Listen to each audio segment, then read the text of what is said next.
Bem-vindo a esta jornada introspectiva, onde a espiritualidade se entrelaça com a verdadeira essência da vida. Que esta reflexão seja uma porta para a elevação espiritual e aprofundamento na jornada de conexão com o sagrado.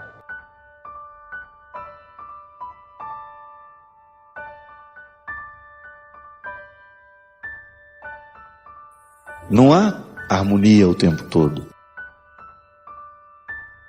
A vida, justamente por ser viva, ela é movimento. Heráclito, um filósofo dos primeiros, que nós tivemos na história da filosofia, ele dizia que a vida é devir, isto é, estamos em processo de vir a ser, em constante movimento. Ele dizia: é impossível você se banhar 2 vezes na água de um mesmo rio, porque quando você pula, ele é um, saiu, ele já é outro. Enquanto você está ali, o rio está passando, é movimento. E enquanto o rio é movimento, ele é também caótico, ele está fora da ordem, mas ele também é belo, ele é refrescante, ele é saudável. Há sempre as duas realidades, o tempo todo a serem observadas. É uma pergunta que eu gosto sempre de me fazer, O que eu causo nas pessoas quando eu chego num ambiente? Sim, porque eu também me identifico como aquele que traz confusão, como aquele que retira a paz, como aquele que arruma encrenca. Sim, eu não estou livre disso, mas eu não quero ser isso. Às vezes você percebe algumas pessoas tão acostumadas a serem assim, não se problematizam mais. O ambiente está bom quando ela chega, fica pesado, crítica demais, apurrinhadora, enjoada, aborrecida. Não precisa ser assim. Eu vou ter que lidar o tempo todo com precariedades, com realidades caóticas, porque nós somos assim. Eu tenho em mim uma natureza que pode ser harmoniosa. Luto para isso. Eu busco no meu dia a dia estabelecer dentro das minhas condutas,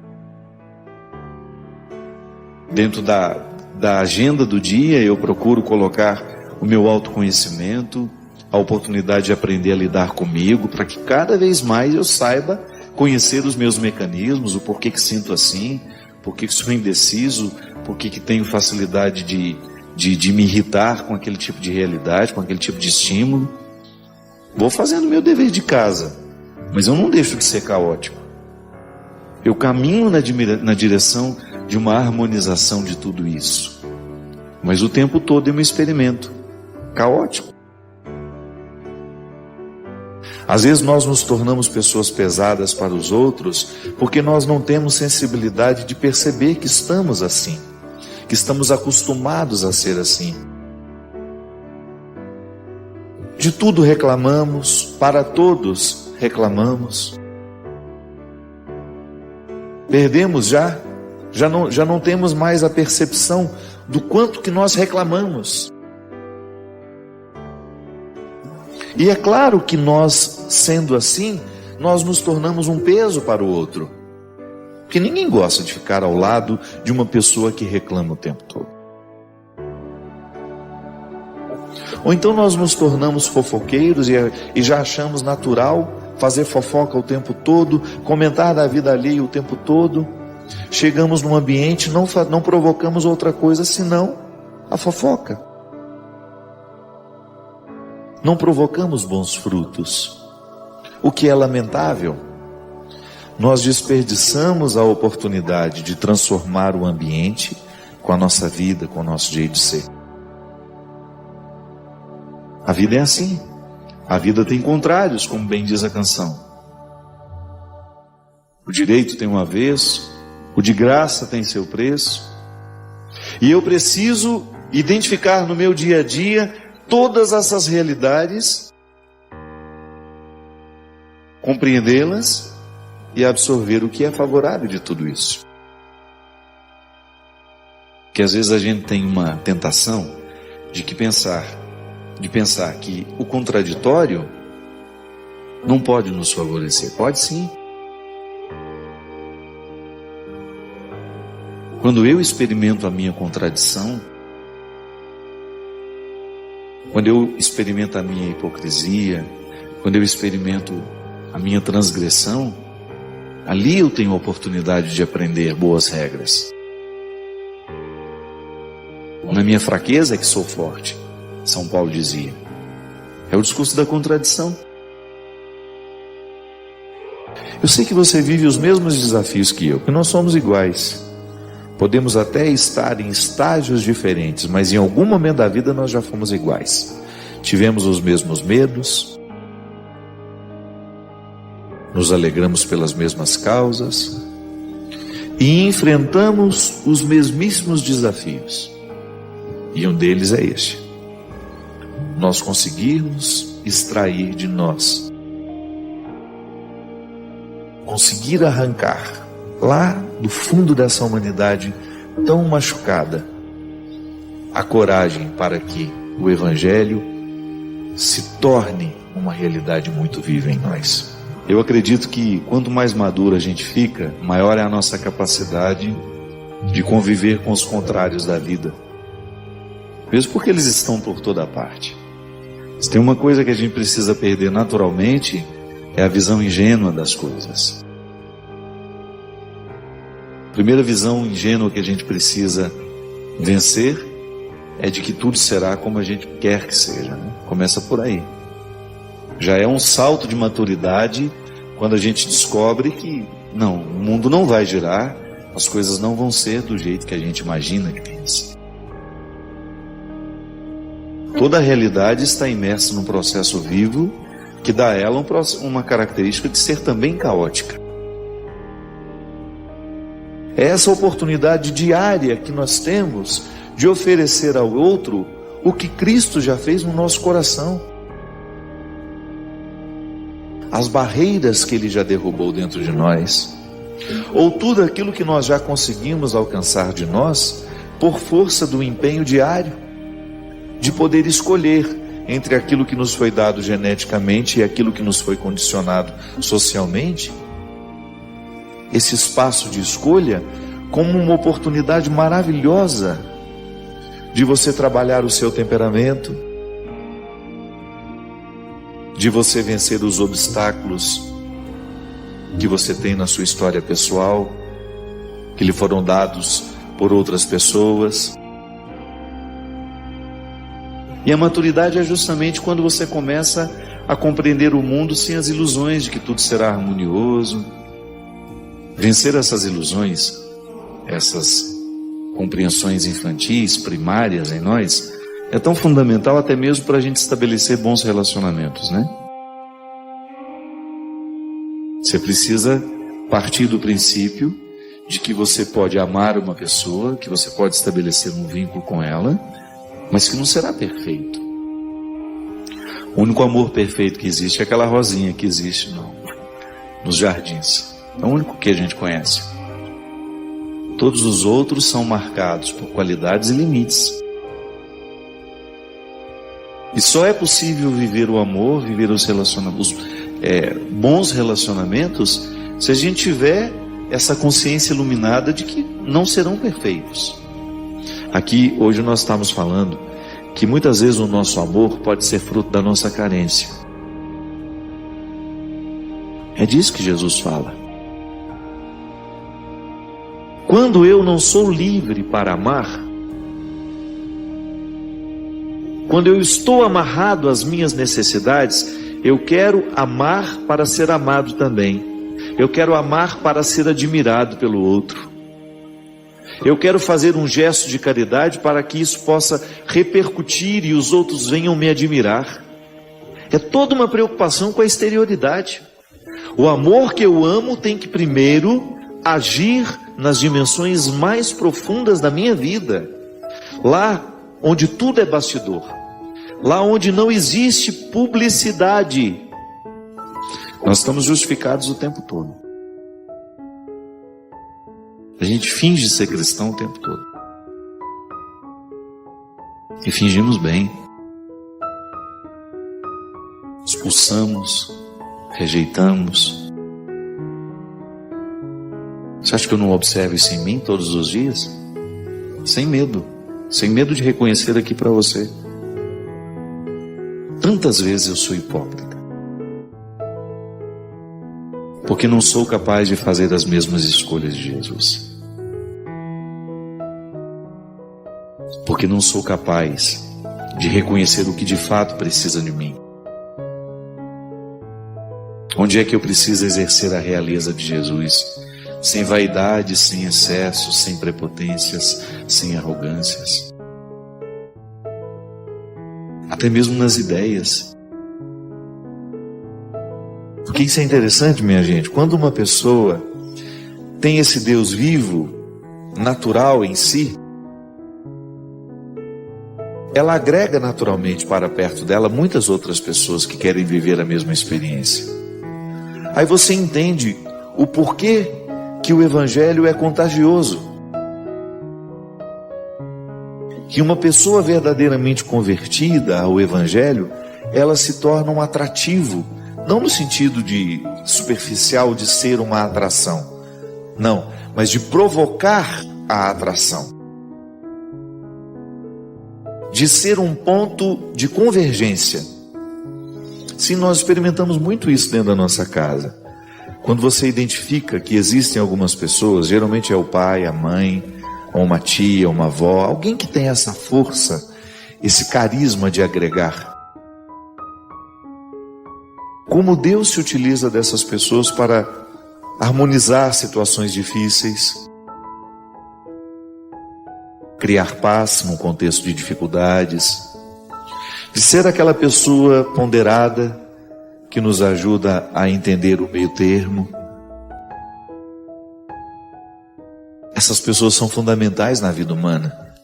Se a gente quiser pensar o nosso cristianismo com muita responsabilidade, teremos de passar a nossa reflexão por esse crivo. No que acreditamos? No que fazemos com o que acreditamos? E em que ponto dessa história, dessas muitas contradições que estão no mundo, nós nos situamos? Muitas coisas no meu jeito de ser não foram escolhidas por mim. Eu herdei, trouxe das influências dos que estiveram ao meu lado no momento em que eu estava sendo formado. Mas a gente sabe que entre aquilo que nos foi dado geneticamente e aquilo que nos foi dado socialmente, existe um espaço reservado para a escolha. Nós acreditamos nessa liberdade. De você ter condições de escolher o que você quer ser. Ou então de você pelo menos ter o direito de escolher um pouco daquilo que lhe foi dado. Ou até mesmo nas suas determinações genéticas, do seu temperamento. De você ter o direito de administrar um pouco isso, né? Para você não ser refém do condicionamento que você acabou herdando. Então eu quero escolher ser também uma pessoa que provoca isso onde chega. Uma pessoa conciliadora, uma pessoa que harmoniza, que traz alegria. Isso é um fruto do Evangelho em nós. E se você não se acostumar a observar-se no meio de tantas contradições, o seu cristianismo também nunca será verdadeiro. Será uma falácia, uma conversa fiada, uma vaidade pessoal. Dentro das nossas comunidades isso é tão comum. Encontrar pessoas cruéis, mas todas disfarçadas, sob os disfarces do cristianismo. É a pior crueldade que pode existir. Porque se você lida com uma pessoa sabendo que ela é má, agora quando você lida com uma pessoa disfarçada de boazinha, exercendo-se em seu papel, ela sendo ela, né? Arquitetando toda aquela crueldade, e ser extremamente destruidor. Você destrói a fé de uma pessoa assim. De nada vale a gente fazer para o outro ver que estamos fazendo, minha gente. O que de fato transforma é aquilo que repercute dentro de nós, na nossa oração, do nosso jejum. Não rezo para o outro ver que eu estou rezando. Não, eu rezo é para que o Deus que está no escondido possa ser encontrado pelo meu coração. Eu não faço jejum para que o outro fique me admirando. Não, não. É para que esse jejum repercuta na minha alma. É para que esse gesto de caridade tenha uma repercussão dentro de mim e me faça avançar na direção desse cristianismo cada vez mais maduro. Não quero alimentar em mim uma religiosidade, uma espiritualidade desumanizada, sem repercussões humanas.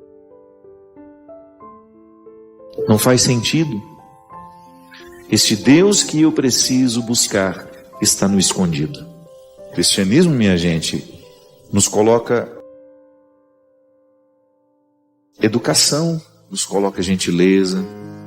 Então antes de fazer um discurso, eu estou vivendo. E é vivendo que as pessoas vão me identificar como cristão ou não. Se o nosso cristianismo necessitar do nosso discurso o tempo todo para que a nossa identidade cristã seja dita ao mundo, alguma coisa está errada. Esse poder transformador que é o cristianismo em nós, que nos ilumina para ser um sinal de vida na vida do outro, esse cristianismo é vivo, ele é existencial. O cristianismo começou porque eles eram proibidos de se manifestarem. Ele começou nas catacumbas, lá onde os mortos eram enterrados. Depois que o cristianismo foi para as catedrais, para os lugares lindos, muita gente esqueceu das catacumbas. Mas o verdadeiro cristianismo se faz nas catacumbas, quando nós descemos na miséria e somos encorajados pela força do Espírito a iluminar tudo o que é miserável, para que isso seja transformado pela misericórdia de Deus. Somente depois a gente tem o direito de subir e celebrar na catedral. Quem não vive a dimensão silenciosa, obscura do seu cristianismo, jamais vai admirar e compreender o verdadeiro significado da catedral. Quem quer o cristianismo de vitrine, nunca vai chegar ao coração de suas questões. E aí o nosso discurso é apenas uma consequência da nossa vida. O que a gente vai evangelizar é vivendo. O vizinho vai saber que nós somos uma família cristã pela nossa capacidade de ser uma vizinhança saudável, amiga, fraterna, solidária, capaz de respeitar as regras sociais. Eu canso de dizer isso aqui, né?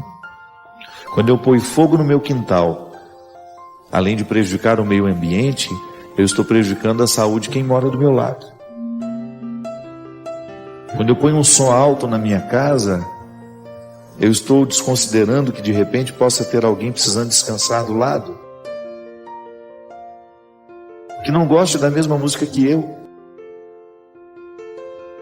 Quando eu não sou capaz de viver socialmente as regras que tornam a vida suportável, eu estou abrindo mão do meu cristianismo. Quem quiser a vitrine do Evangelho,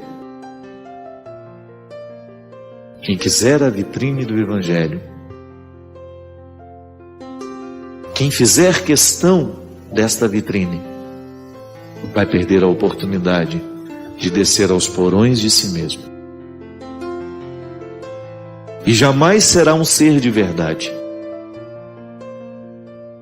Poderá até viver admirado pelos outros, mas não vai admirar-se. Não vai ficar feliz com as escolhas que fez.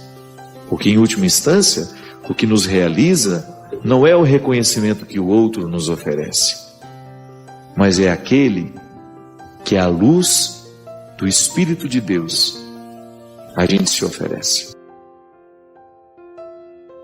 É aquela sensação boa de que descemos nas catacumbas, vimos de perto as nossas misérias, e a lanterna da misericórdia de Deus nos deu o direito de celebrar na catedral. A celebração da catedral, do prédio suntuoso, da vitrine do cristianismo, digamos assim, só é verdadeira se a gente desceu nos porões das catacumbas. Deus não pode fazer nada com as nossas obras se Ele não possuir o nosso coração. Quando eu percebo que estou dando a Deus apenas as minhas obras, porque na verdade o que são as obras? Uma oportunidade que Deus tem de mexer no meu coração. Então muitas coisas na minha vida não se tornam realidade é porque eu não faço a minha parte. Você mesmo, você sabe que isso é uma realidade. Quantas vezes você também ficou pedindo a Deus, não fez a sua parte, e porque não fez a sua parte, o milagre não pôde acontecer na sua vida. Tá certo que Deus é livre para nos dar a quem pede e a quem não pede. Mas eu acho muito interessante quando nós espiritualmente exercemos uma forma de orar que permita o silêncio nos mostrar o que é que Deus quer de nós, o que é que Deus quer nos dar. Aí você vai ver mesmo, meu Deus do céu, eu estou pedindo a Ele uma folha, quando na verdade Ele quer me dar o livro. Mas para me dar o livro, eu preciso fazer um movimento de transformação em mim, porque esse livro não vai cair do céu. Nós também podemos ter este poder dentro de nós. Herdar as forças do céu, para que você também, na sua comunidade, na sua casa, no seu local de trabalho, você exerça este papel de ser alguém que traz Deus naturalmente para o seu ambiente, através do seu jeito de ser. Essa é a maior riqueza, minha gente, que nós cristãos podemos oferecer ao mundo. Não é o nosso discurso, não. O discurso ele é importante em alguns momentos. E você conta nos dedos as oportunidades que você tem de fazer discurso. No mais, a evangelização que nós realizamos é com as nossas atitudes. O que faz a minha mão direita, a esquerda não deve ficar sabendo. Esse exemplo de Jesus é muito simples, mas é muito elucidativo, nos ensina muito. Quantos de nós, temos necessidade de que o outro venha reconhecer o que a gente faz? Porque nós estamos amarrados nas nossas carências, nas nossas necessidades. Não, nós queremos lutar para que o nosso gesto amoroso seja livre. Ele não está amarrado a nenhuma necessidade, é ele por ele mesmo. Eu ficava pensando, qualquer pessoa que na minha vida possa exercer esse poder de tornar bela toda coisa feia, de ser clarão no alto da serra. Sim, nós fazemos a experiência de passar pela vida, ou de ter na nossa vida, algumas pessoas que têm esse poder mágico mesmo, de nos iluminar com o amor que ama, de nos ensinar essa bondade que tudo perdoa. E o bom é que essas pessoas, elas contaminam. A gente quer ser assim também. Quando a gente convive com uma pessoa assim, nós vamos vivendo um processo de assimilação do outro em nós. Eu fico pensando, minha gente, que o nosso cristianismo não pode ser mensurado. Eu não tenho como dizer o tanto que eu já sou cristão. Você também não tem como medir, pegar uma régua e dizer, olha, eu já tenho quantos metros aqui de cristianismo dentro de mim. Mas há um termômetro interessante. É só a gente se perguntar, se a gente também perdoaria o filho pródigo. É uma boa forma que a gente tem de avaliar o nosso cristianismo. Está aqui no Evangelho. Você perdoa aqueles que te magoam? Você perdoa aqueles que te ofendem? Ou você é um poço de mágoa? Aqui, ó. Uma frasezinha simples que Jesus é um tapa na cara da gente. Que às vezes nós ficamos querendo compreender a complexidade das coisas, fazendo muitas perguntas sobre Deus, mas a gente não tem coragem de perguntar a nós mesmos isso. Eu perdoo da mesma maneira como quero que Deus me perdoe? Ou eu ainda não sou capaz de ter um coração simples, amoroso, que entende o mal que o outro tantas vezes está pronto para cometer? Mas veja bem como é interessante. O enfoque de Paulo é que o cristão se posicione dentro da comunidade numa perspectiva de exercitar constantemente consigo mesmo, exercitar-se diariamente numa conversão que lhe faça sair do seu egoísmo para viver comunitariamente, sempre pensando no bem comum. E quando eu penso no bem comum, eu tenho que necessariamente abrir mão do meu mau humor, da minha falta de caridade, da minha falta de justiça, da minha fofoca, porque senão eu não construo o bem comum. Como é fácil identificar, no meio de tanta gente, aquela pessoa que tem o dom de conciliar, de ajudar a resolver conflitos. E você identifica logo também quem é o que causa confusão, quem é o mais difícil, quem é aquele que coloca empecilho em tudo. E aí você percebe que o jeito de ser é também um pouco fruto da escolha.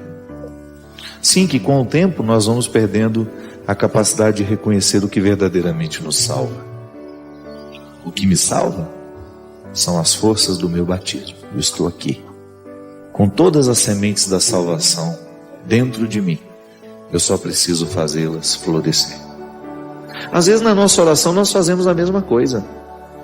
Nós ficamos pedindo o irrisório, quando Deus na verdade precisa nos dar muito mais que isso. Ah, padre, mas por que ele não dá então?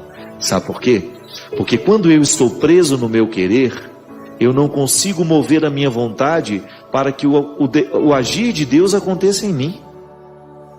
O imaturo vai sempre prejudicar a ação de Deus, porque a ação de Deus, ela depende da nossa reação.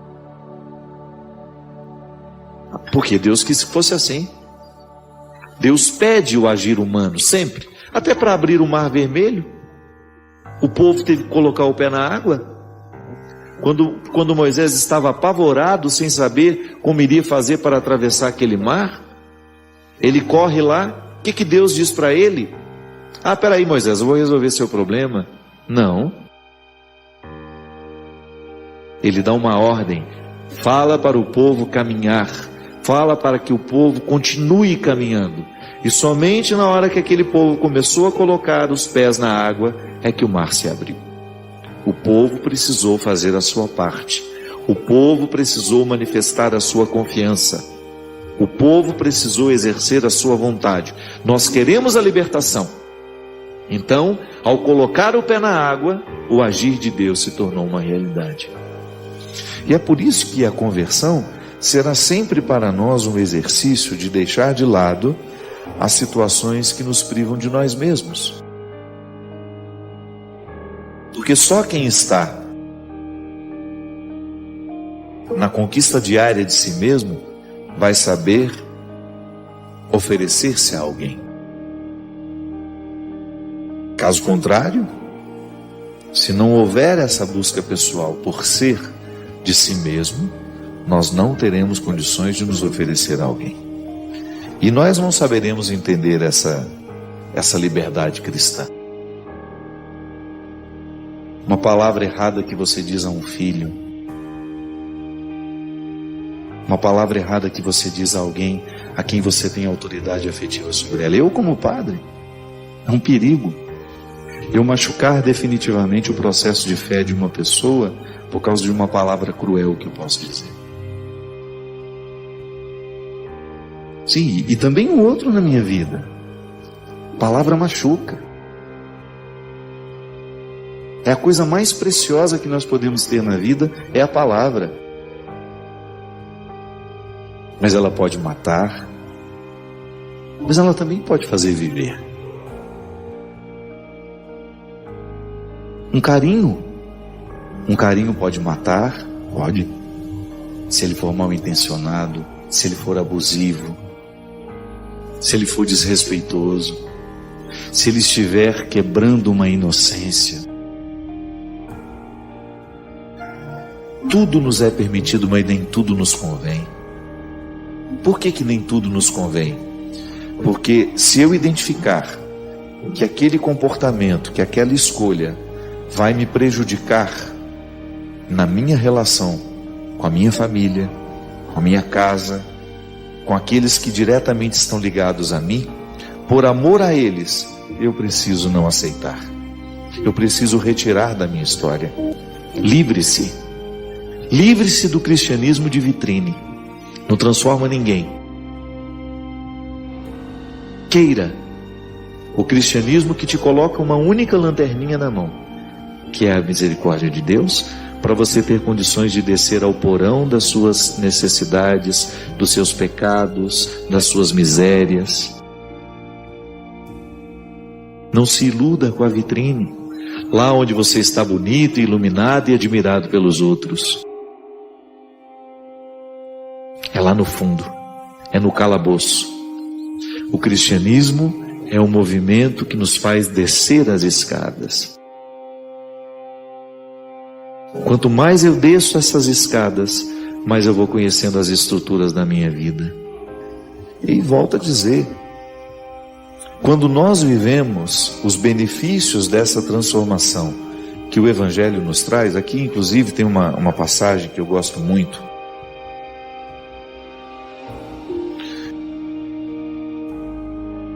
São Paulo chama isso de trazer para a vida do homem a glória de Deus. Então eu, na oportunidade que eu tenho de substituir as minhas realidades humanas, que são naturalmente precárias, porque eu sou humano, por mais que eu consiga ser uma pessoa boa, eu sempre tenho a minha natureza humana que é invejosa, encrenqueira.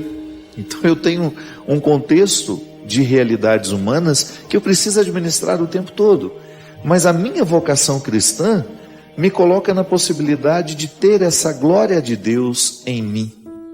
Mas eu preciso buscá-la, tornar-se um referencial de pessoa que é capaz de converter o que é feio em bonito, de acender uma luz por onde passa, de ser uma luz no alto da serra. Sim, minha gente, nós não temos outra pretensão. É essa. Então eu quero ouvir esse conselho de Jesus aqui. Eu não quero dar ordens a Deus. Eu quero ouvir dele o seu conselho. E o momento de oração, o momento da contemplação, é um momento privilegiado de ouvir a voz do Senhor na nossa vida. É claro que na nossa oração nós temos o direito de dizer a Deus o que a gente quer, o que a gente precisa. Mas o silêncio, ele será muito mais eficaz, sabe por quê? Porque nem sempre a nossa palavra alcança o que de fato a gente precisa pedir a Deus. Porque pode ser que o que eu queira que Deus faça para a minha vida não seja o que de fato eu preciso. Às vezes o meu querer é muito superficial. E eu fico insistindo em pedir a Deus aquilo que eu quero. E pode ser que ainda não tenha acontecido e eu fico chateado com Deus, mas é porque aquilo que eu quero não é o melhor para mim. Então é tão mais interessante a gente ficar diante de Deus dando a Ele a liberdade de nos mover, né? De nos dar aquilo que de fato a gente precisa, ainda que a gente não saiba o que é. Sim, precisamos tomar cuidado com isso. Há tantas coisas dentro de mim que ainda são culpas, que ainda não são arrependimentos, e talvez por isso eu não mude, talvez por isso eu ainda não tenha alcançado um resultado melhor. Pode ser que eu ainda esteja mergulhado em muita culpa, pode ser que eu ainda não tenha me perdoado de muitos erros cometidos, pode ser que você esteja aí amargurando-se, infeliz, porque se sente mais culpada do que deveria.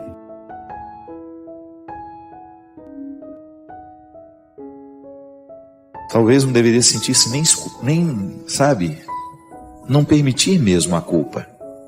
Mas é inevitável em nós. A vida é assim. Nós o tempo todo estamos querendo expulsar o que nos magoou, o que nos foi pesado. E às vezes aquilo que a gente expulsa nos agride muito. Então por isso, tente administrar as imagens, as cenas que machucaram a sua vida a partir da oração. Na renovação carismática eu aprendi uma coisa muito bonita, que é a oração de amorização. O padre Alírio Pedrini, um padre da Congregação do Sagrado Coração de Jesus, muito espiritualizado, escreveu muito sobre isso. O que é rezar a oração de amorização? É você pegar tudo aquilo que na sua vida foi pesado, foi desagradável, pessoas que machucaram você, e você colocar-se em oração, através da lembrança, da memória, porque nós somos criativos, né? Nós temos capacidade de imaginar, de você imaginar-se diante daquela pessoa, e você conversar com ela no estado de oração. E o que pede a oração de amorização? Que a gente tenha essa liberdade interior de perdoar o outro por tudo aquilo de errado que ele fez com a gente. Gente, isso dá tanto efeito. Eu preguei muitos retiros sobre isso. Já vivi muito isso na minha vida. Igual o testemunho que nós tivemos de uma senhora lá em Portugal. Ela disse que um dia estava assistindo o programa de direção espiritual, e eu olhei bem na câmera e disse assim: você que está aí, deitada, reclamando da vida, esperando que Deus venha fazer por você o que você deveria fazer, cria vergonha, levanta dessa cama, levanta desse sofá. E ela olhou para o lado: esse padre está falando comigo. E levantou. E a vida dela nunca mais foi a mesma. Foi um testemunho que nós recebemos lá. Lindo. Uma senhora feliz, cheia de vida, que naquele momento estava cheia de tristezas, angústias, depressões e culpas. Mas ela levantou. Deu um jeito de reconciliar-se consigo mesma. Os problemas continuaram, mas ela estava ali, disposta a enfrentá-los. É tão significativo você pensar que Deus também celebra a sua alegria. A gente só pensa que Ele vai ficar feliz quando a gente não come o chocolate, não é? Eu penso o contrário. Faço o sacrifício também de não comer o chocolate. Mas eu tenho certeza que Ele comemora quando eu como o chocolate que eu gosto. Quando eu tomo uma taça de vinho com um amigo, isso também, eleve essa taça para o Senhor, essa aqui é para o Senhor, que gostou tanto de vinho, chegou inclusive a fazer o primeiro milagre multiplicando. Jesus quis a festa, quis a alegria, e depois quis encerrar a sua convivência com os discípulos com um jantar. Sim, que estava marcado pela tristeza, estava, mas também pela esperança da continuidade. E é sempre bom, toda vez que a gente não tem o que fazer, a gente viver a paz, a gente buscar a paz. A luta precisa ser constante na nossa vida. Posso modificar o fato? posso perguntar sobre o que afinal de contas aconteceu? Se não, só nos resta pedir a Deus que nos ajude a acomodar aquele fato desagradável no lugar do nosso coração, para que a gente possa continuar em paz a nossa vida. Então, eu particularmente penso que quanto mais esclarecido a gente fica sobre o poder do arrependimento, maior será o nosso poder de batalhar por aquilo que nós de fato queremos. A culpa não. A culpa vai me mergulhar numa tristeza, e mergulhado nessa tristeza eu vou perdendo a capacidade de tomar iniciativas, e aí eu vou repetindo os erros, repetindo os erros. E eu acredito que se a gente soubesse que fosse morrer amanhã, como Jesus sabia que morreria, a gente teria uma necessidade muito grande de reunir pessoas que a gente ama. Então, se você soubesse, da mesma forma como você sai, e não é uma obrigação para estar com uma pessoa que lhe convidou, um amigo, para você viver uma coisa interessante. Se você soubesse que um amigo seu iria morrer, e ele escolheu você no meio de muitos outros amigos para estar com ele naquela noite que antecedia a sua morte, você se sentiria obrigado a ir, ou você se sentiria feliz por ter recebido o convite? Mas aí então nós somos impactados por este momento de fé que nos dá a certeza de que Deus caminha com a gente, de que nós não estamos sozinhos. Não se trata de compreender Deus como uma bengala. Não. Mas como uma força íntima que nos move, que nos leva adiante. Um Deus tão íntimo, que nós já não sabemos mais distinguir, separá-lo de nós. Faz parte da nossa intimidade. E Ele é aquele que renova a nossa alegria. Ele é aquele que retira o cansaço da estrada, a desilusão da cruz. Ele é aquele que nos oferece o pão que vai nos nutrir nessa nova maneira de compreender a estrada.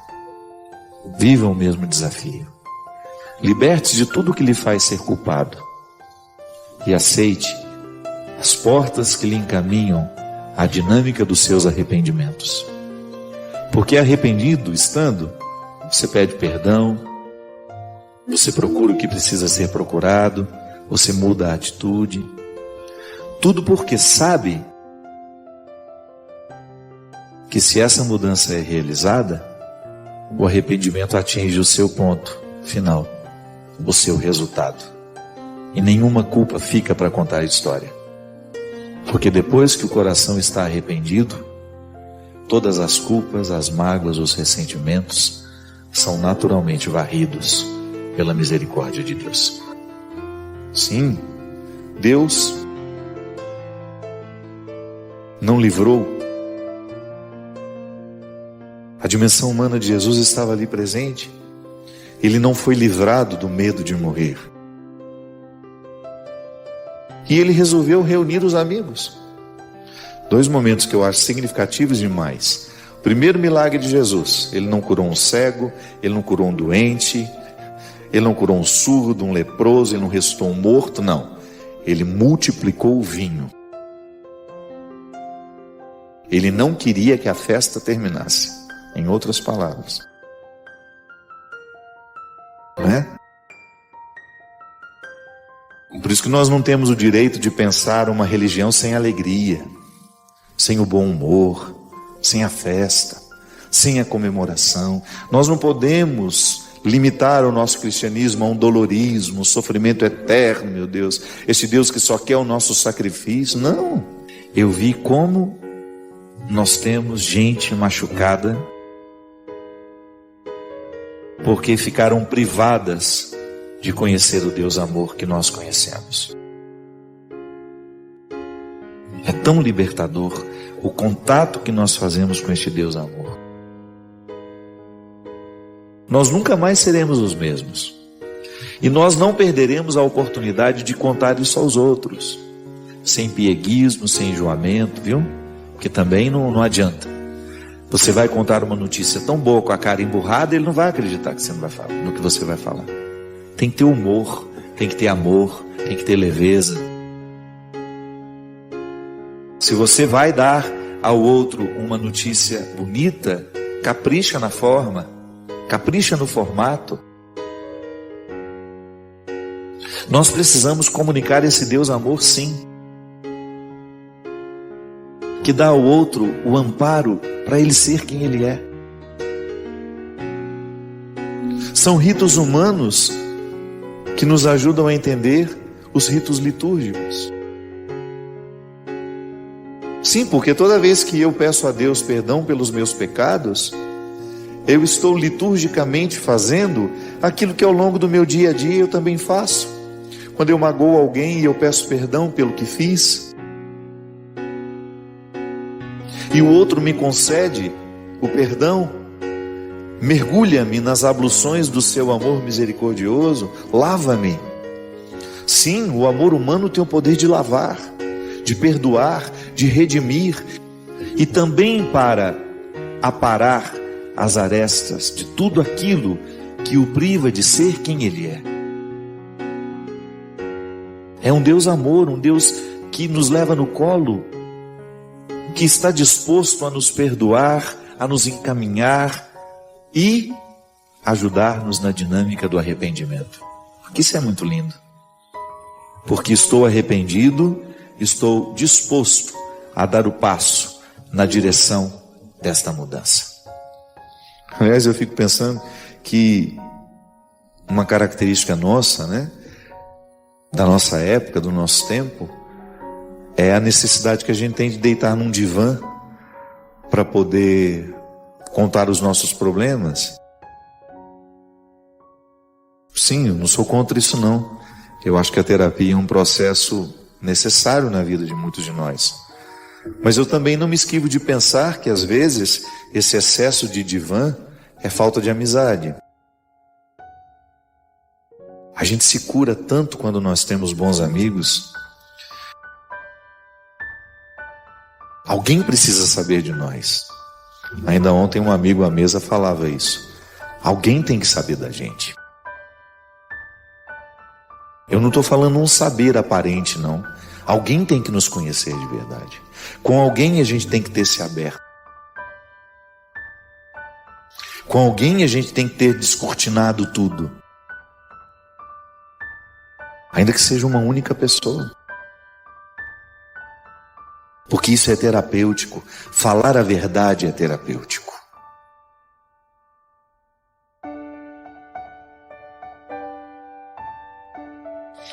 Uma pessoa que me escreveu aqui, ela disse assim: Padre, eu moro fora do Brasil há 5 anos, e eu preciso muito da sua ajuda. Por mais que eu tente, eu não tenho conseguido perdoar. Eu sou fruto de um relacionamento da minha mãe com um homem casado, e ele decidiu viver a vida dele com a família dele. E minha mãe refez a sua vida com uma outra pessoa. Eu nunca aceitei o envolvimento da minha mãe com essa pessoa. E talvez por medo de perder a atenção dela, só que isso não aconteceu. E desde cedo, desde muito criança, eu sofro muito com isso. Minha mãe teve outra filha, percebi que começaram a me menosprezar por não ser um fruto do relacionamento deles. E meu padrasto, que não gostava que minha mãe fizesse muita coisa para mim, tornou-se uma pessoa muito difícil. Eu não podia estudar em história particular, diferente da minha irmã que podia. Eu passei em 2 faculdades públicas, fiz as 2 porque eu não queria perder. E mesmo assim, só sofri cobranças de minha mãe e de minha irmã. E minha irmã sem nenhuma cobrança. Sempre a vida dela facilitada e a minha vida sempre mais difícil. Hoje, Padre, eu estou fora de casa por decisão própria e fico nutrindo dentro de mim um sentimento muito ruim pela minha irmã. Um sentimento de ódio mesmo. E quando me pergunto se quero ter filhos, eu digo que não. Eu tenho medo de fazer o mesmo com eles. Padre, eu preciso da sua ajuda para conseguir superar tudo isso. Minha filha, toda vez que nós temos uma história difícil, você tem razão. É muito comum que uma pessoa reproduza no outro a vida difícil que teve. É por isso que a gente precisa se curar do que viveu, do que experimentou. Porque senão nós nos tornamos continuadores, né? Daquilo que tanto foi penoso para nós. Toda vez que eu não sou capaz de assimilar uma dificuldade vivida, eu posso fazer repercutir nos outros a dificuldade que eu não soube assimilar. A gente perde muito tempo em não perdoar, porque o perdão é justamente a oportunidade que a gente tem de viver uma reconciliação que tem várias dimensões. Um dos aspectos dessa reconciliação é eu me reconectar comigo. Você sabe qual que é o grande estrago? O outro quebra dentro de mim uma harmonia.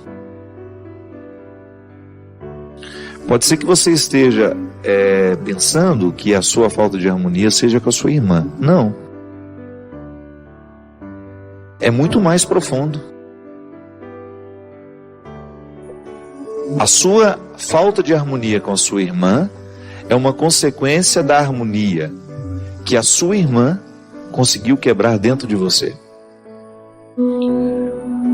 Claro, pode ser que a sua irmã nem fosse consciente disso, mas quando o seu padrasto e sua mãe privilegiavam a sua irmã, ela naturalmente retirava dentro de você a sua autoestima, o seu respeito por você. Então é isso que primeiramente precisa ser arrumado. Não adianta você viver um movimento que te leve para fora, para ir ao encontro dessa irmã, se esse movimento não foi feito ainda dentro de você. É uma reconciliação pessoal. Você perdoar a vida, sabe? Perdoar-se por não ter sido capaz de enfrentar, blindar-se de todas essas maldades que fizeram com você. É reconciliar-se, sair da condição de vítima, né? Porque também ninguém ganha nada sentindo-se o coitadinho, o pobrezinho da história, o que foi maltratado, o que foi isso, o que foi aquilo. Nunca vi uma pessoa se tornar grandiosa, vencedora, alimentando o espírito de vítima. Esse primeiro movimento que você faz é de correção daquilo que você permitiu ser quebrado. Uma coisa é alguém entrar na minha casa e jogar uma peça preciosa no chão. Outra coisa é alguém entrar na minha casa, me fazer segurar a peça preciosa e me mandar jogar no chão e eu obedecer. O primeiro estrago que geralmente fazem com a gente é esse. Nos fazem desprezar aquilo que nós temos de mais precioso. Isso é terrível. O desprezo do outro por mim, a arrogância do outro comigo, ou a injustiça do outro para comigo, faz com que eu viva justamente uma quebra interior. E depois, eu acabo achando que a minha dificuldade é com o outro. Não, a primeira dificuldade que eu tenho é comigo mesmo. Eu preciso corrigir isso aqui. O estrago que eu fiz em mim, porque eu acreditei no desprezo do outro. Aí você pode dizer, pai, mas como é que a gente evita isso? É difícil quando você está falando de uma criança que não tem os filtros que um adulto tem, por exemplo. Um adulto tem filtros que a criança não tem. Então a criança é fortemente atacada e ela não tem muita imunidade para receber os ataques. Então ela registra tudo. Agora, à medida que nós vamos nos tornando conscientes, a gente precisa ter coragem de colocar essa blindagem para que o outro não nos destrua com aquilo que fala, com aquilo que pensa sobre nós. É por isso, minha filha, que agora você tem que viver o processo terapêutico de curar-se para depois ter condições de perdoar sua irmã. Não insista em perdoar sua irmã se antes você não perdoar-se. O movimento é sempre de dentro para fora. Às vezes você fica achando que precisa perdoar o outro, quando na verdade você precisa perdoar a si. Perdão ao outro vai ser uma consequência natural. Reconcilie-se consigo e vai ser mais fácil você conviver com os outros. Às vezes a nossa convivência com o outro é muito difícil porque nos faltam os instrumentais para uma convivência saudável com a gente. E a vida é muito curta, né? Para a gente desperdiçá-la, para a gente não aproveitá-la. Hoje, Deus nos dá a oportunidade de colocar as nossas escolhas um contexto favorável ao nosso crescimento. Escolha o que hoje lhe edifica. Em vez de escolher remoer o ódio, escolha livrar-se dele. Em vez de ficar aí remoendo as coisas ruins que lhe disseram, escolha ler uma coisa boa que vá substituir essas informações. Em vez de ficar vendo imagens que lhe trazem tristeza, decepção, que reacendem as decepções, veja uma coisa boa. Prenda os seus olhos em alguma coisa que seja bonito, como essa imagem que está aqui. A contemplação, né? Quando nós vamos a um lugar onde tem beleza, o que acontece com a gente? A beleza que está de fora, quando contemplada, ela passa para dentro de nós. É por isso que nos faz tão bem ir ver um bom filme, ficar diante de uma pintura, de uma escultura. A arte tem efeito em nós.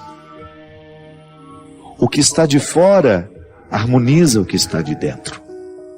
Escolha isso. Escolha a parte que lhe faz bem. E naturalmente aquilo que lhe destrói vai perdendo a oportunidade de lhe destruir. A semente tem o dom de ser árvore. Ela não precisou fazer nada para receber aquele dom. Todas as possibilidades da árvore estão condensadas na semente. Mas ela terá que passar pelo processo da tarefa. Isto é, vai ter que cair num solo propício, vai ter que receber a chuva, vai ter que permitir morrer para nascer árvore.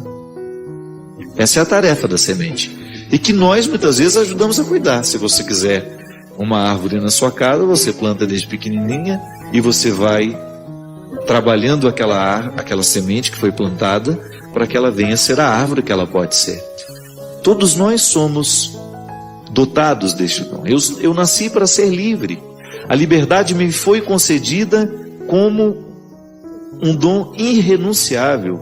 É irrenunciável, não tenho como dizer eu não quero esse dom, está em mim. Agora, eu terei de lutar no meu dia a dia para alcançar esse estado de livre. De homem livre. Você de homem livre, de mulher livre. Porque nós vamos ficando amarrados em muitas coisas. São muitas as situações humanas que vão prejudicando a nossa liberdade. A começar pela nossa educação. Porque quando nós nascemos, nós somos entregues a uma família. E as famílias não são perfeitas. Os nossos pais não estudaram psicologia para poder nos educar. Eles erraram muito conosco. A gente não reclama não, a gente só chega à conclusão para a gente poder dar passos numa maturidade que depois nos permita corrigir o erro com os nossos filhos. Quantos de nós trilhamos um caminho que não era o nosso? Somente para agradar pai, somente para agradar mãe? Quantos de nós repetimos uma história triste porque a gente ficou acorrentado nos defeitos dos nossos pais e depois a gente reproduziu exatamente os mesmos erros deles? Então, a liberdade interior a gente começa a cultivar toda vez que nós temos a feliz oportunidade de passar pela vida de quem nos faz livres. E por aí a gente encontra muita gente com essa boa vontade de nos ver com amor, de nos ver com liberdade, de olhar para as nossas possibilidades, identificá-las e nos ajudar a fazer florescer. São os verdadeiros amores, né? Os verdadeiros amigos, os verdadeiros vínculos. O amor entre amigos é o último estágio do amor, na minha compreensão. Eu compreendo aquele evangelho que Jesus é colocado diante de umas questões que aqueles que estavam ao redor fizeram.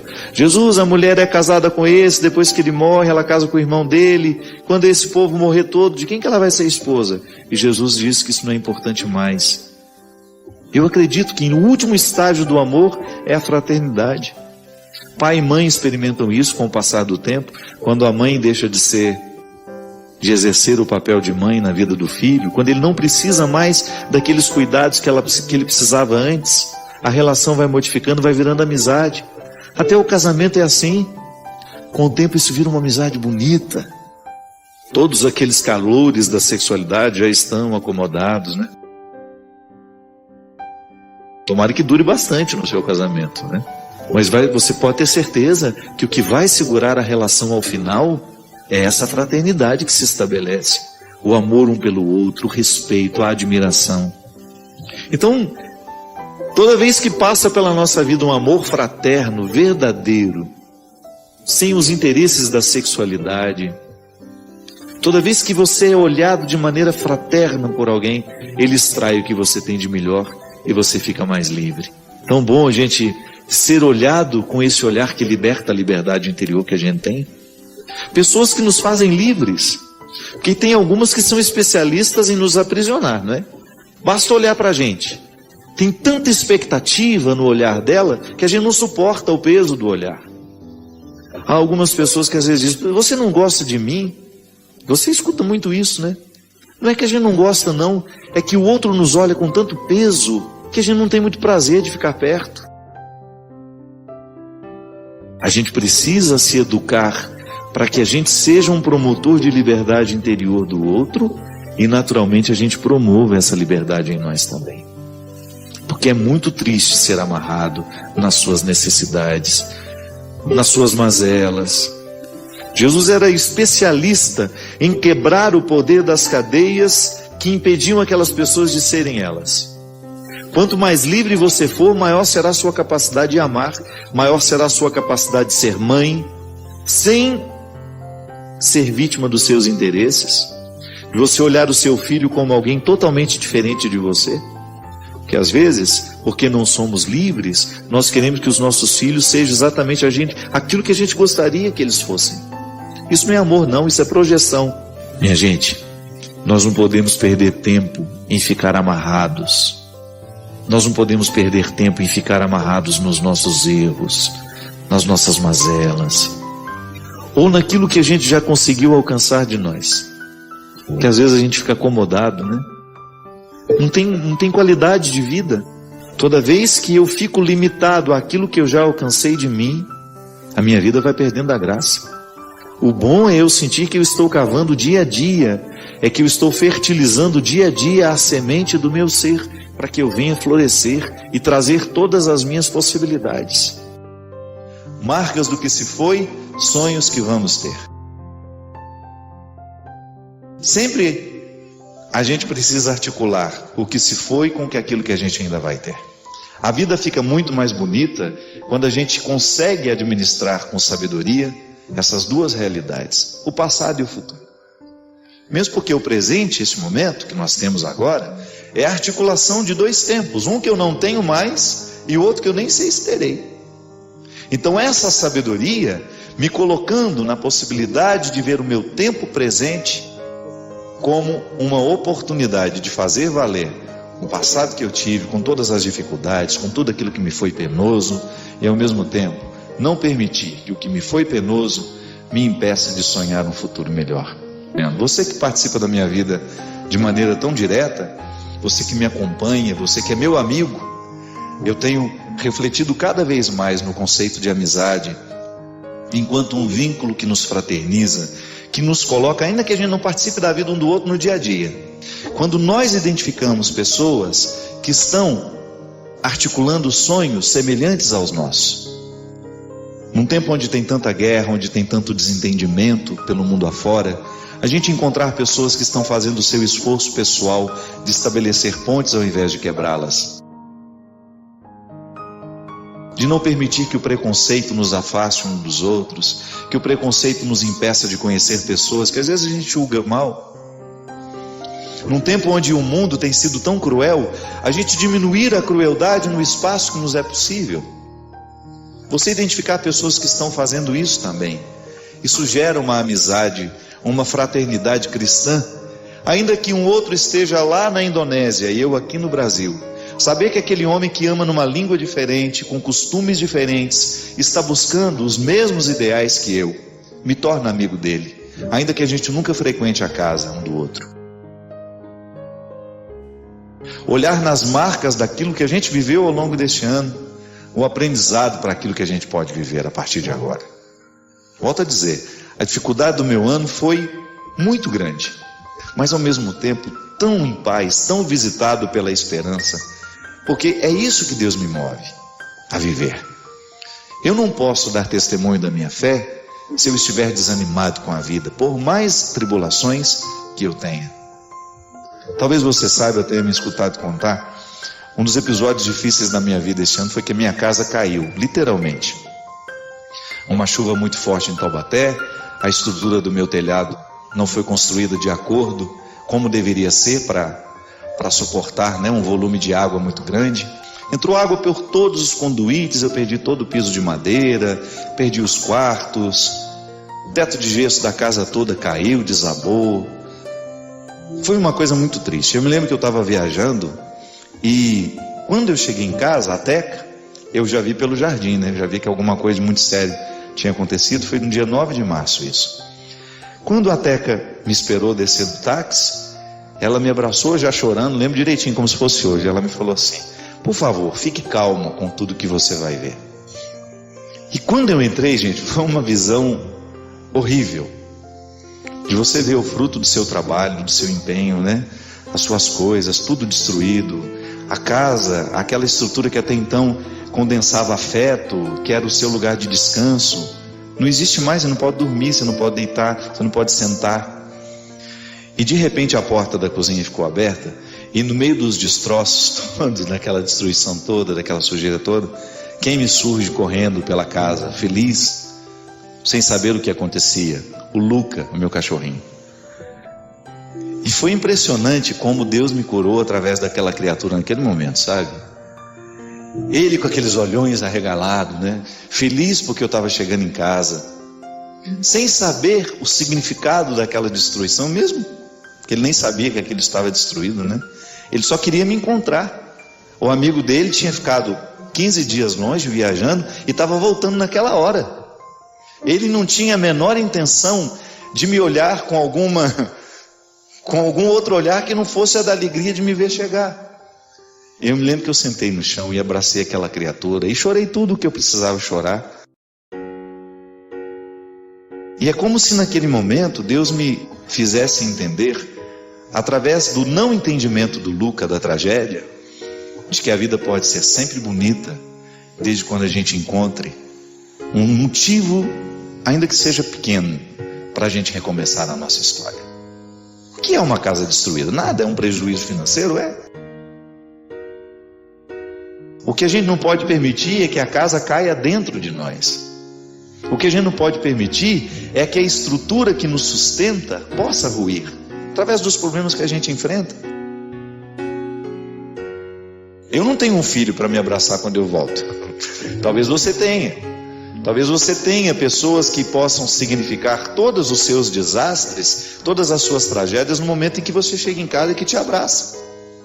Naquele momento, o abraço da Teca foi um sustento para mim. Mas o que Deus falou em mim, através daquela criatura, que não entende nada de tragédia, identificar naquele momento a voz de Deus falando em mim, da mesma maneira como falou a Francisco de Assis, através da natureza, através dos bichos, né? Me comprometeu ainda mais com tudo aquilo que eu precisava deixar cair dentro de mim junto com aquela casa. Que às vezes não é só uma parede que cai, não é só um teto que desaba. São estruturas humanas dentro de nós que precisam ruir. O nosso apego, quem sabe? O nosso apego ao que é material. E de repente, quando eu olhei para tudo aquilo que materialmente a gente pode reconstruir, e eu vi o meu amigo, que não poderia ter sido reconstruído se ele tivesse sido morto. Da mesma maneira como nós olhamos para um pai, para uma mãe, para um filho, e você perceber que aquilo não é material, que pode ser reconstruído, que se a doença nos leva, se a morte nos abate, não tem como recomeçar aquela pessoa de novo. Uma parede você reconstrói, um teto você arruma, um portão que caiu você levanta, um jardim que ficou destruído você reconstrói. Agora uma pessoa não. Um ser humano será sempre a maior preciosidade que nós podemos ter na história, na nossa história pessoal. O amor que a gente ama, o perdão que a gente concede, tudo aquilo que a gente vive no dia a dia da nossa casa, com os nossos pais, com os nossos irmãos, com os nossos amigos.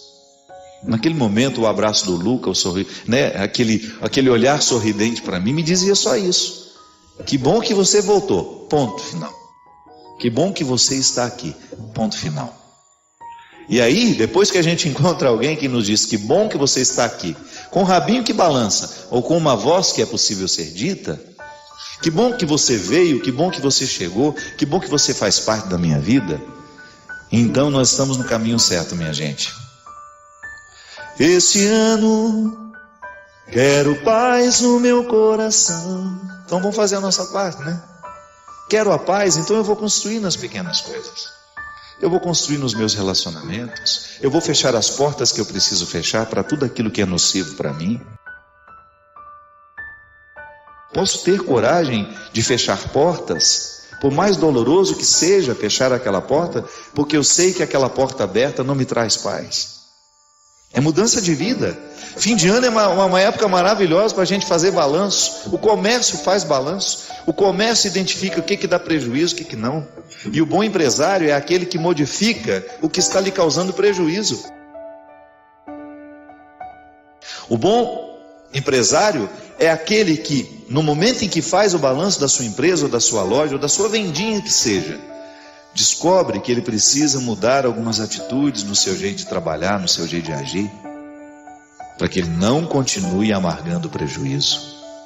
A mesma coisa nós precisamos fazer através da nossa vida afetiva. Começar a prestar atenção nos relacionamentos que nós alimentamos ao longo do ano. O que é nocivo para nós nesse relacionamento? Estabelecer, pontuar é direito. É direito meu, é direito seu, de você olhar para a estrutura da sua vida e ter direito de mudar o que você achar que vai ser melhor para a sua liberdade pessoal, para o seu jeito de ser de Deus. Criar essa paz, você ser o construtor da sua paz. Você estabelecer dentro da sua casa a quebra dessas barreiras que tanto nos afastam. Eu gosto de dizer sempre isso. É muito fácil a gente construir faixas de Gaza dentro de casa. É muito fácil a gente apartar o nosso irmão da nossa vida. Eu falo isso para você através daquilo que eu experimento no meu dia a dia. Como é difícil a gente articular os afetos de maneira saudável, de maneira equilibrada. Ser amado demais faz mal, ser amado de menos faz mal. A paz é o momento em que nós estabelecemos um vínculo que realmente nos dá condições de ser quem a gente é. Quero paz no meu coração. Quem quiser ter um amigo que me dê a mão. Esse é o significado da comunidade cristã. Nós podemos ser amigos sim, amigos da palavra que nos une, amigo do evangelho que nos congrega, amigos do sacramento que nos alimenta, amigo dos encontros, também amigo da intimidade. O que nós não podemos abrir mão é de estabelecer essa fraternidade universal. Nós precisamos ser amigos da humanidade, nós precisamos alimentar uns pelos outros esse sentimento de respeito que me faz olhar para o outro com o respeito que ele merece, de não me sentir no direito de invadir o que eu não posso, ou de tratá-lo com desrespeito, de impor-lhe fardos que não são dele. Essa amizade é tão bonita, minha gente, quando nós descobrimos que cada um, no lugar em que vive, com as pessoas com quem convive, está travando o mesmo ideal. lutando pelo mesmo ideal. Nós queremos ser pessoas melhores. Dia 15 de dezembro eu fui ordenado padre. E eu acompanhei, mesmo sem responder, porque é impossível, eu acompanhei as manifestações de pessoas do Brasil inteiro, dizendo: ô padre, parabéns pelo seu dia. E eu fiquei pensando no significado de tanta gente querer me parabenizar naquele dia, e eu fiquei percebendo essa teia delicada que nos une, né? Eu sou um padre que participa da vida dessas pessoas, eu sou um padre que sou amigo dessas pessoas sem saber que sou, e que essa amizade, essa fraternidade, ela é alimentada de maneira espiritual, não é nem presencial não. Sabe, eu saber que alguém está querendo o meu bem neste momento, ainda que não participe da minha vida, ainda que não bata na porta da minha casa, ainda que não esteja comigo no meu dia a dia, essa fraternidade é possível quando nós identificamos que nós queremos o bem do outro, que eu queira somente o bem do outro. Marcas do que se foi, sonhos que vamos ter, como todo dia nasce, novo em cada amanhecer. Oh, oh, marcas do que se foi, sonhos que vamos ter, como todo dia nasce, novo em cada amanhecer. A conversão é isso. É quando você olha para tudo aquilo que está marcado em você, pelos acontecimentos, e você permite que a graça de Deus atue sobre aquele território que está machucado, sobre aquele território que foi ferido. Volto a dizer, o ano foi difícil para todos nós. Eu tive as minhas dificuldades, você teve as suas, eu tenho as minhas feridas, você tem as suas, e agora só que nós não queremos virar este ano permitindo que essas feridas continuem nos determinando. Nós só queremos que elas nos ensinem, que elas nos levem a tomar novos posicionamentos. É bom isso, é bom você perceber que Deus agiu na sua vida através daquilo que foi ruim, que Deus modificou suas perspectivas. Isso é conversão, minha gente. É quando nós damos a Deus de realizar em nós aquilo que sozinho nós não sabemos fazer, ou não temos coragem. Conversão é você dar a Deus o direito de realizar aquilo que você não consegue nem tem coragem de realizar sozinho. Tantas coisas no meu jeito de ser, eu não posso modificar sozinho. Posso fazer o meu esforço diário, mas eu preciso dessa ação de Deus. Conversão é cura, é modificação de rumo, é reorientar o rumo. Da mesma maneira como o dia nasce e me dá a oportunidade de ver todo o seu ciclo de novo. Amanhã nós teremos uma manhã, teremos uma tarde, teremos uma noite. Esse ciclo eu sei de cor, mas tudo o que acontecerá ao longo desse ciclo para mim será uma surpresa. Aonde vou, quem eu encontrarei, o que escreverei, o que falarei, e tudo isso pode estar a serviço da nossa conversa. É você olhar para o ciclo desta vida que nunca termina. Sempre teremos noites, sempre teremos manhãs, madrugadas, tardes, oportunidades, horas à nossa disposição. E agora? O que fazer com a hora que eu tenho? O que fazer com o dia que eu tenho? O que fazer com o novo ano que está diante dos meus olhos? O que no meu coração eu quero que neste ano seja mais nobre? O que no meu coração eu quero que neste ano seja mais elevado? Olho para as marcas que ficaram, olho para esses sonhos que eu tenho, concilio passado e futuro de maneira sábia, a fazer com que essa conciliação esteja me dando um presente de qualidade. Que apesar da vida ser difícil, nós nunca temos de parar no sonho. A gente morre muito quando a gente para de sonhar. A gente morre demais quando a gente idealiza e não sonha. Quando eu acordo sabendo, da mesma maneira como o dia será uma surpresa, eu não sei o que ser, por mais que eu tenha uma rotina programada, calculada, quem disse que Deus não pode me surpreender? Quem disse que alguma coisa de miudinha pode acontecer e me provocar uma alegria? Não sei. Quem disse que isso não pode acontecer? Então olhar para a vida que a gente tem, para este ano que a gente tem, é como se a gente desse a Deus o direito: olha, Senhor, eu quero ser surpreendido por um novo tempo. Eu quero permitir que as minhas destruições, que tudo aquilo que ruiu em mim este ano, seja de profundo ensinamento, que me encha de sabedoria, que me conceda a graça de identificar tudo que em mim pode ser ainda mais bonito. Que esse é o nosso desejo. É tornar cada vez mais o nosso jeito de ser bonito.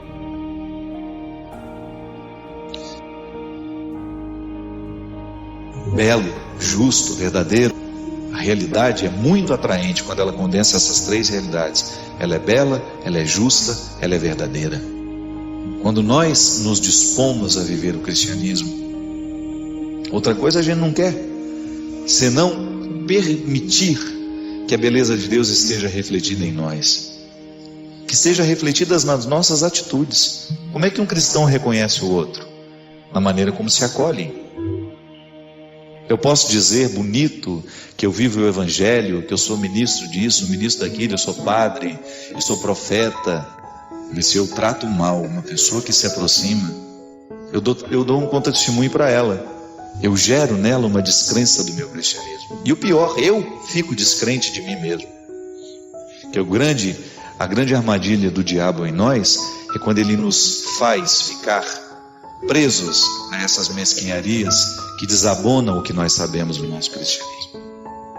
Porque não é o julgamento do outro que me derruba, é o que eu me faço quando deito a cabeça no meu travesseiro e eu sei que eu não agi de maneira cristã.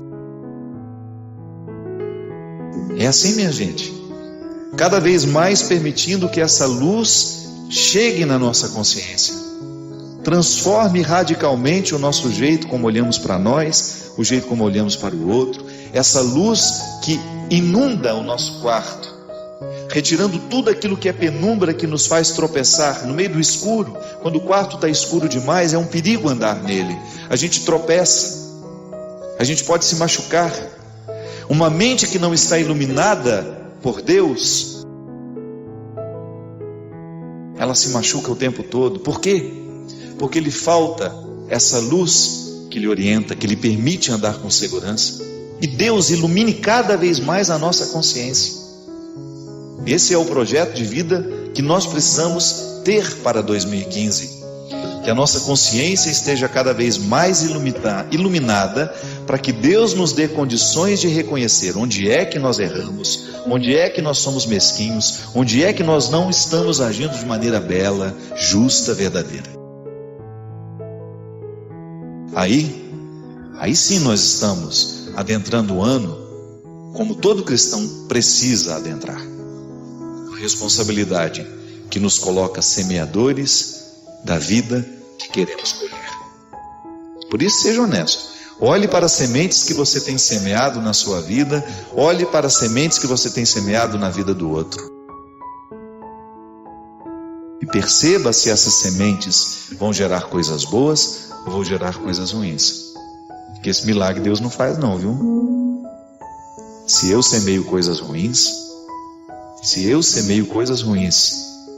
é bem provável não é certo, de que essas sementes me trarão frutos muito, muito, muito ruins de serem saboreados. Agora, se eu me esmero através de uma consciência iluminada, propostas novas, eu quero ser um homem novo, você pode ser uma mulher nova, um homem novo, jogar fora todas essas sementes ruins que nós levamos nos bolsos, a semente do ressentimento, a semente da mágoa, a semente do rancor, da mentira, da fofoca, do ciúme, da posse. Sua presença é valiosa para nós. Nos diga o que achou deste vídeo nos comentários, inscreva-se para não perder os próximos capítulos e convide outros a fazerem parte desta comunidade.